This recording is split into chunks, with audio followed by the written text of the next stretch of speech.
ATM मशीनमध्ये छेडछाड करून त्यातील रोख रक्कम पळवून नेणाऱ्या आंतरराज्यीय चोरट्यांच्या टोळीचा नागपूरच्या धंतोली पोलिसांनी पर्दाफाश केला आहे। अटक करण्यात आलेले दोन्ही आरोपी उत्तर प्रदेशचे रहिवासी आहे।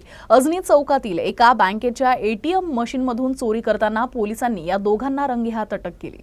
18 जानेवारी रोजी सकाळी धंतोली पोलिसांच्या पथकाला बँक ऑफ महाराष्ट्रच्या मुख्य शाखेच्या व्यवस्थापकाचा फोन आला। त्यांच्या अजनी येथील बँकेच्या एटीएम मध्ये काही अज्ञातांनी छेडछाड केली असून याबाबत नोएडा मुख्य शाखेकडून माहिती मिळाल्याचं त्यांनी सांगितलं।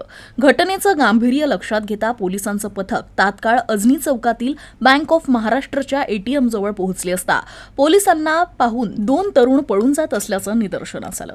या दोघांना लगेच पाठलाग करून त्यांना ताब्यात घेण्यात आलं। नारायण राजपूत आणि चंद्रशेखर निषाद अशी अटकेतील आरोपींची नावं आहे। हे दोघेही उत्तर प्रदेशचे रहिवासी आहे। त्यांची अंगझडती घेतली असता त्यांच्याजवळ 11 वेगवेगळे एटीएम कार्ड्स आढळून आले।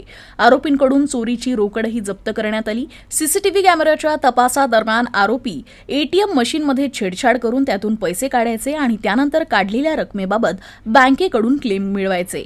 आरोपींनी काढलेल्या रकमेची बँक खात्यात एंट्री होत नसल्यानं त्यांची चोरी उघडकीस आली नाही। गेल्या काही दिवसांपासून नागपुरात अशा चोरीच्या घटना आरोपींनी घडवल्या होत्या, त्यामुळे पोलीस त्यांच्या शोधात होते। अटकेतील आरोपींच्या इतर साथीदारांचा शोधही पोलीस घेत आहे। 18 जनवरी धंतोली थाने में 7-8:30 बजे के दरमियान बैंक के मैनेजर इन्होंने हमारे यहाँ के तपास पथक के एपीआई चौधरी इनको फ़ोन करके बताया था। तो इस बेस पे चौधरी साहब घर पे थे, उन्होंने पुलिस थाना लैंडलाइन पे कॉल किया।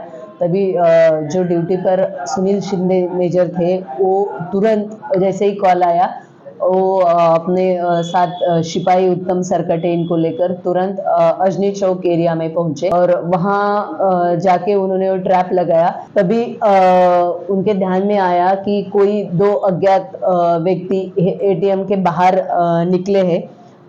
तो वो पुलिस को देख के वो अज्ञात दोनों व्यक्ति भागने लगे। तो इन लोगों ने उनका पीछा करके उनको ताबे में लिया।